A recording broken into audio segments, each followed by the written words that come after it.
Para poder relacionar dos conceptos de la salud mental y la enfermedad, necesitamos conocer primero la definición de salud. La salud se entiende como un completo estado de bienestar de tres factores: lo físico, lo biológico y lo psicológico. En este último factor es donde nosotros involucramos la salud mental, ya que consiste en la conciencia que tiene la persona por sus capacidades, el cómo pueden afrontar las situaciones de tensión y cómo pueden establecer relaciones significativas con su comunidad. Ante ello, postulamos que la enfermedad es la ausencia de todas estas características mencionadas, por tanto es la ausencia de factores potenciales que posee la persona. En resumen, una buena salud mental consiste en sentirse bien, en el cómo nos sentimos frente a la sociedad y en cómo respondemos frente a las demandas que la realidad nos presenta en nuestro diario vivir. La evolución del concepto de enfermedad inicia con un carácter divino. Esto señala de que la enfermedad era consecuencia de pecados de las personas como un castigo de los dioses, y además seguían otra línea demoníaca que en donde para la solución de ello realizaban trepanaciones que consistían en hacer orificios en la cabeza y así liberaban estos seres. Luego avanzamos a un carácter más medicinal, en donde señala que las enfermedades generales eran consideradas enfermedades mentales, y aquí se clasifican de dos tipos: las enfermedades febriles y las no febriles. Las febriles correspondían a la línea de los delirios y las no febriles a las locuras. Avanzamos al siglo XVIII, en donde se habla de un carácter más biologicista y se postula la teoría del humor. Aquí se hablan de 4 humores que se encuentran en desequilibrio y en realidad son componentes biológicos, que son la sangre, la flema, la bilis negra y la bilis amarilla. Además, por el contexto histórico que se vivía, el cristianismo era muy predominante en esa época, por lo que este concepto de biologicismo se chocaba con lo que era el cristianismo y producía un retroceso en su evolución. Avanzamos a un paradigma más mecanicista que habla de un poco más tangible de la enfermedad, que se postula como tener piedra en la cabeza. Por tanto, así desecha de manera parcial lo que era el tener demonios, y además se suma un factor más social, ya que quienes tenían estas piedras a la cabeza pertenecían de la clase más baja social. Avanzamos a un paradigma más neurológico de la enfermedad mental, en donde se señala que la mente es como una hoja en blanco, y es por ello de que las ideas que se generaban de la realidad eran sensaciones que provienen de los sentidos, y además esta asociación apresurada emitía juicios equivocados sobre la realidad y que además contribuían a procesar emociones desproporcionadas. Por último, avanzamos al tratamiento moral, que ocurre en Europa en 1789, en donde incita a que la persona involucre en su tratamiento como tal, ya que ya no eran consideradas como personas demoníacas, personas sin cura o personas como pecadoras criminales, sino que ahora son personas que sí pueden ser curadas y sí pueden ser ayudadas para su trastorno. A nivel mundial, el 50% de las enfermedades mentales afecta a adolescentes menores de 14 años. Las enfermedades mentales también son la causa principal más incapacitante en los adolescentes, ya que afecta en su área de desarrollo y en su salud, que es lo físico, lo mental y social, fundamentales para su ciclo. Además, se menciona que la depresión ocupa el tercer lugar en las enfermedades más comunes de la población del mundo. El suicidio se considera como la segunda causa de muerte de jóvenes entre 14 y 29 años, y 800.000 personas mueren mundialmente al año por esta causa del suicidio. Además, los datos que aporta la Atlas de Salud Mental, publicado en el año 2014, señala que las políticas en los Estados miembros de la OMS, solo un 68% responde a haber dispuesto un plan de salud mental específico. También se añade de que los recursos humanos y los recursos financieros solo abarcan en países bajos y medianos menos del $2 por habitante, es decir, casi 2.000 pesos chilenos por persona. Además, por último, hablamos de que entre 76 y un 85% de los Países Bajos y Medio no reciben tratamiento para sus patologías. El problema se complica aún más por la escasa calidad de atención que reciben en los casos tratados, ya que no cuentan con el financiamiento ni con garantías que puedan solventar ello. Presenta cifras muy significativas en cuanto a toda la población que padece alguna enfermedad. El 22% de la población chilena, tanto infantos, adolescentes como adultos, padecen de algún trastorno de salud mental. También hablamos de que de ese 22%, solo el 20% de ellos accede a un tratamiento digno para su patología. Hablamos también de que Chile pertenece al 40% de todos los países del mundo que no cuenta con una ley de salud mental, lo cual es fundamental para establecer garantías en cómo proceder a atender un aspecto de este sentido que afecta a la salud. También hablamos de que los recursos que tenemos no dan abasto, ya que el gasto público que existe para contribuir a ello es solamente al 2,4% y que es por lo mínimo lo que exige la Organización Mundial de la Salud.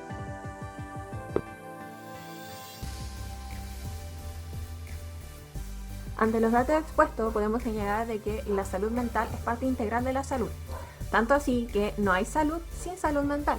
Es por ello que igual la salud en sí es un principal factor para nuestra productividad, para que nuestras ocupaciones se realicen de mejor forma, para que nuestra cotidianidad no se vea perjudicada. Es por ello también que afecta de diferentes formas a muchas poblaciones de nuestra sociedad y que además hay poblaciones de personas que son mucho más vulnerables. Y en este caso vamos a exponer cómo afecta en los adultos mayores jubilados. Bueno, y ahora llegó el momento de analizar dos conceptos claves en salud, el cual por un lado tenemos calidad de vida y por el otro lado tenemos determinantes sociales. Para comenzar, entendemos por calidad de vida la percepción de una persona sobre diversas variables que pueden repercutir en su diario de vivir, en su manera de desenvolverse, en cómo actúa, y también puede repercutir en sus ocupaciones y si éste finalmente se siente eficaz en el desarrollo de estas. Por lo que a modo general las variables más comunes que repercuten en este grupo de foco en tener una buena calidad de vida son las ocupaciones, sus condiciones económicas, su participación social y sus condiciones ambientales y físicas del hogar. Por un lado tenemos sus ocupaciones, y es que estas se ven afectadas debido a que estos a su edad empiezan a tener un deterioro propio del envejecimiento, por lo que empiezan a dejar actividades de lado o no las realizan, ya que no se sienten eficaces o no las satisfacen, y estos suelen ser más dependientes de las personas que los cuidan o de sus propios familiares. Por otro lado tenemos las condiciones económicas, y es que al ser personas jubiladas poseen menos ingresos, por lo que esto puede repercutir negativamente en la administración o en el solventar sus insumos básicos, como por ejemplo su propio medicamento, ya que a esta edad es tendencia a tener mayoritariamente diversas enfermedades. En ese lugar tenemos la interacción social y vemos cómo esta se ve perjudicada o afectada negativamente debido a que a esta edad las personas prefieren pasar mayoritariamente el tiempo en su casa, por lo que hay menos participación social, generan menos vínculos, provocando una disminución en el ámbito de sociabilización. Por otro lado, podemos analizar las condiciones ambientales y físicas del hogar, y acá podemos visualizar sus apoyos y barreras que estos presentan y que puedan afectar netamente en su desempeño ocupacional, y siendo todos estos factores nombrados anteriormente como factores negativos que influyen en la calidad de vida. Por otro lado tenemos las determinantes sociales, y se entiende por este concepto que son las condiciones sociales en que las personas viven y trabajan y que mejoran o impactan negativamente en la salud. Y acá podemos analizar diferentes factores que se ven perjudicados con el transcurso del tiempo, tales como lo es el autocuidado, la alimentación, la salud, el estrés, o cómo nos puede perjudicar el transporte. Y acá vamos que todos estos aspectos se ven afectados debido a que este rango etario, que es la población adulto mayor, a medida que transcurra el tiempo van surgiendo diferentes problemáticas, como lo son los malos alimenticios, dejan de hacer ocupaciones que hacían antes porque se sienten frustrados, nacen diversas patologías, la condición física se deteriora, etc.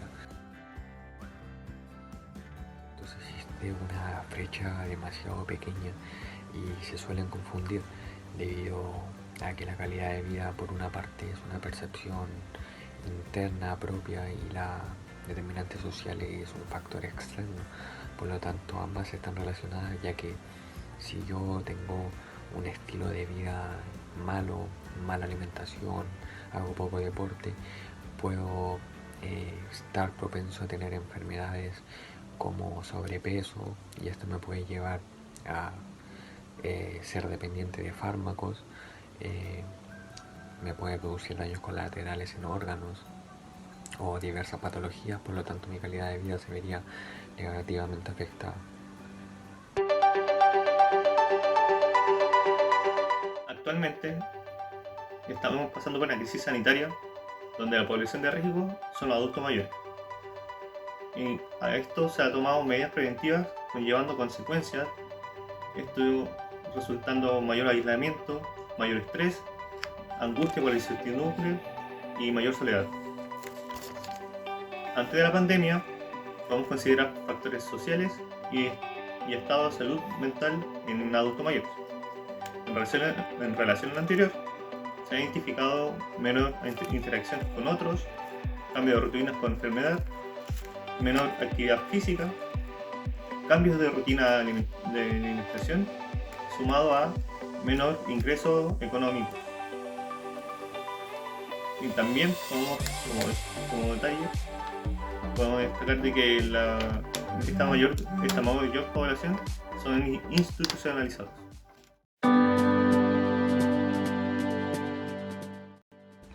Podemos encontrar diferentes factores que afectan de forma directa a la persona, su calidad de vida, la percepción de bienestar y la aparición de trastornos mentales. Los primeros en mencionar son los factores de riesgo correspondientes a cualquier situación o circunstancia que potencie la probabilidad de aparición o prolongación de problemas de salud.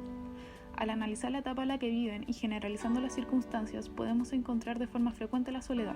Esto producto de un cambio en el estilo de vida de la persona en donde disminuye su interacción con otras. Este concepto, ligado con el de pérdida personal, el factor de aislamiento y enajenación, nos provoca un impacto, provocando sentimientos negativos, de angustia y con posibles cuadros depresivos. Otro factor es el de cuidado de enfermos crónicos por parte de la familia. En esta población existe una mayor incidencia de enfermedades crónicas, patológicas y progresivas necesitando ayuda de alguien externo. Una posición dentro del mismo ámbito pero contraria es dejarlo en un hogar de larga estadía en donde se pueden evidenciar situaciones de abuso, viviendo largos periodos, estas situaciones provocando sensaciones de inseguridad, miedo, desarrollo no óptimo tanto física como mentalmente. Analizando los factores más externos nos encontramos con un sistema social que potencia brechas de desigualdad entre clases sociales. Esto afecta el acceso y la situación económica, entre ellas podemos encontrar la pobreza, provocando no suplir las necesidades básicas teniendo como consecuencia rabia e impotencia. Al ser constantes nos lleva a problemática y cuestionamiento de la percepción de calidad de vida. Todos estos factores nos pueden llevar a la predisposición de tener ciertos sentimientos negativos. Cuando estos son duraderos, nos lleva a tener cuadros como depresión, ansiedad, trastorno obsesivo-compulsivo. Vivir con incertidumbre e inseguridad de forma constante nos lleva a una alteración mental y sistemática. Existen también otros factores opuestos a los vistos y mencionados anteriormente, que estos son los de protección. Este factor promueve la calidad de vida y disminuye la probabilidad de padecer trastornos producto de factores que pueden afectar a la persona. Existe una gran influencia en la parte social. Esta interacción y participación podría aumentar los vínculos de la persona y así generar nuevas experiencias que influyen en el bienestar personal. Gracias a las redes comunitarias de apoyo, familia y amigos, nos generaría un contexto en el que la persona pueda acudir para su protección y bienestar. Con participación de la población antes mencionada podemos obtener una participación social que influye enormemente en el bienestar. Poder sentirse de algo y que se realice este feedback de situaciones nos lleva a tener un pilar constante en el caso de alguna necesidad. Saber que existen estas redes da tranquilidad, sensación de bienestar, seguridad, evitando la existencia de sensaciones de carácter negativo que puedan influir gradualmente en la persona. Un concepto que podemos encontrar ligado de forma directa es el concepto de resiliencia junto con los factores protectores. Resiliencia lo podemos encontrar como concepto como la capacidad que tiene la persona para superar adversidades, diferentes problemas y poder seguir realizando sus actividades de la mejor forma posible, sin que éstas sigan interfiriendo. Al enlazar este concepto junto con los factores sociales, nos podemos encontrar con una importante arista que debe ser analizada de forma profunda. Hay que comprender que somos seres altamente sociales. Nuestro entorno siempre va a influir de forma directa o indirecta dentro de la percepción de la calidad de vida y nuestro bienestar. Hay que comprender que existen circunstancias anexas a nosotros en donde nos podemos encontrar como guerras, contaminación, enfermedades, salud. Todo esto nos influye de forma directa y puede traer repercusiones en nosotros. Hay que entender de que estas circunstancias pueden ser abolladas o pueden ser cambiadas con pequeños actos, pero también hay que comprender de que existen circunstancias que no pueden ser cambiadas.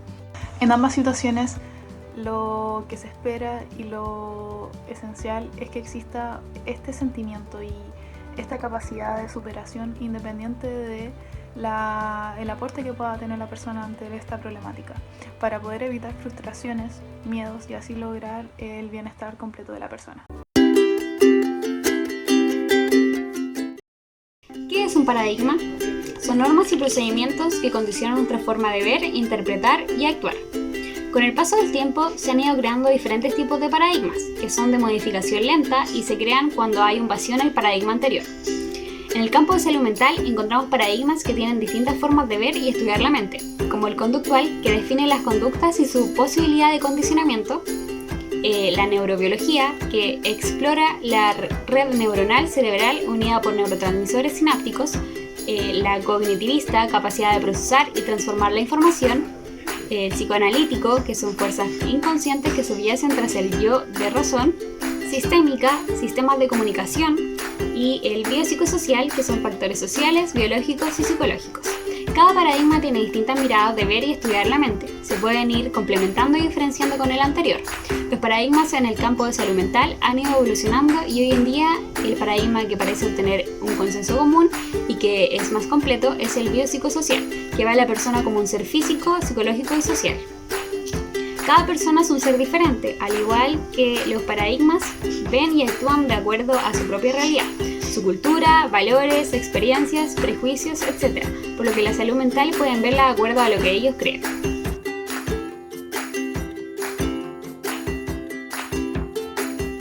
El comportamiento humano a lo largo de los años ha sido un foco de descripción crítica y observación para su entendimiento y comprensión.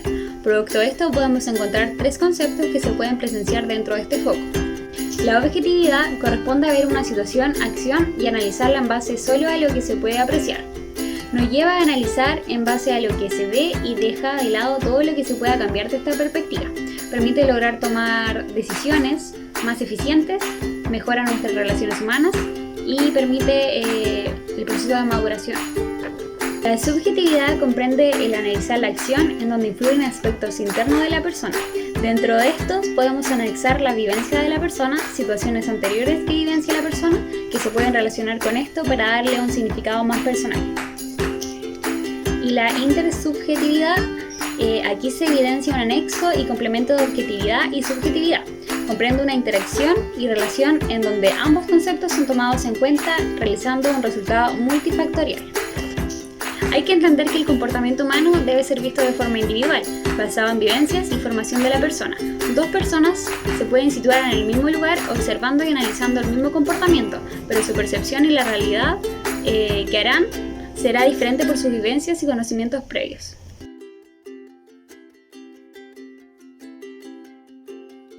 Nuestra postura paradigmática en relación al objeto de estudio de la salud mental es el paradigma social crítico o crítico social, ya que entrega una mirada más subjetiva y realista de la vida de cada uno de los adultos mayores, que es nuestro grupo foco, reconociendo los diversos factores ya nombrados anteriormente para luego comenzar a cuestionar cómo aún no se ha logrado tener una mejora total de su calidad de vida o por qué aún se sienten aislados por la sociedad. Sabiendo que todos llegaremos a vivir esta etapa, la comunidad mantiene su indiferencia. Es por esto que a través de este paradigma se puede ver de forma crítica la realidad de los adultos mayores, pudiendo cuestionar la situación y despertar el interés de la sociedad por mejorar en este aspecto. Ontológicamente, en este paradigma pudimos realizar un estudio de salud mental en adultos mayores y cómo afecta su contexto actual. En cuanto a la epistemología, realizamos estudios científicos realizados a adultos mayores para saber sobre su salud mental. Y en cuanto al método, realizamos un flyer sobre cómo cuidar la salud mental del grupo foco. La parte delantera del flyer se entrega unos datos acerca de la salud mental y le siguen unos tips para el cuidado de esta. En su parte posterior entregamos otros tips, pero para el cuidado en los adultos mayores, ya que el bienestar es tanto individual como para quienes nos rodean.